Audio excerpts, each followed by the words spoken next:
right about this time, a treatment center up in Indianapolis called me and they said, would you come up and talk to us? Now, I have been sober clean and sober 17 years. And I had been asked ever since the day I got sober, pretty much, to go and speak at places. And they had offered me money to do it, and I needed the money, and I had said no. Not because I'm particularly heroic or anything like that, just because I didn't think that's what I should do. But I realized that I was going to write this book, and I was going to have to go promote the book.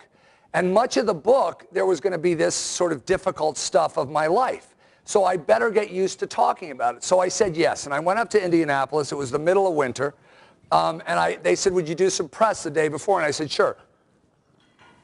So I walked into this television station at 6 o'clock in the morning, and a very nice reporter put a microphone in front of my face, and she said, so Chris, tell us what it was like being a heroin addict.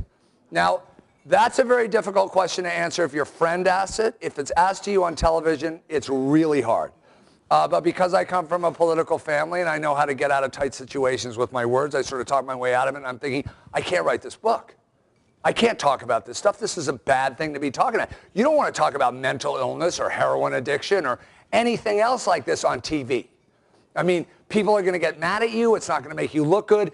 Get me out of this. What am I going to do? Beam me up, Scotty. So I'm thinking, how am I going to get out of this? I get out of this interview. I go to the next interview, and it's an interview at a radio station, and it's in the middle of Indianapolis on this big circle. It's a freezing cold day.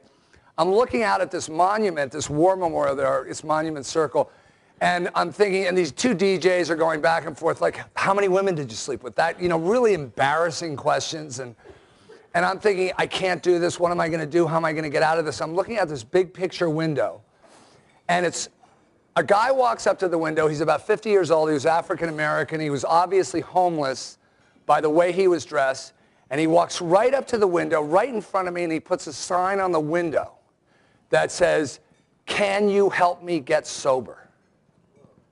Yeah, whoa, okay. Burning bush time.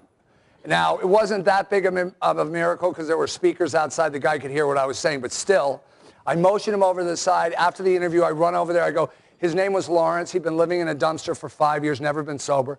I said, go to this treatment center. And he, like any good alcoholic, he thought for a minute, he went, I don't have any money. And I gave him $5. And the marketing director I was with said, there's a bus stop over there. A bus will come along sometime in the next 24 hours. And he thought for another couple of seconds, wanting to go to treatment, but desperately not wanting to go to treatment. And he thought, I don't have any insurance. And the marketing director gave him her card and said, they'll take you. And he shuffled off, and I thought he's going to go buy some crack or a pint or something. I mean, that's what we do. And is that my phone? It is, and that's so embarrassing. I told you not to call me here. It's my girlfriend. I can't wait to tell her.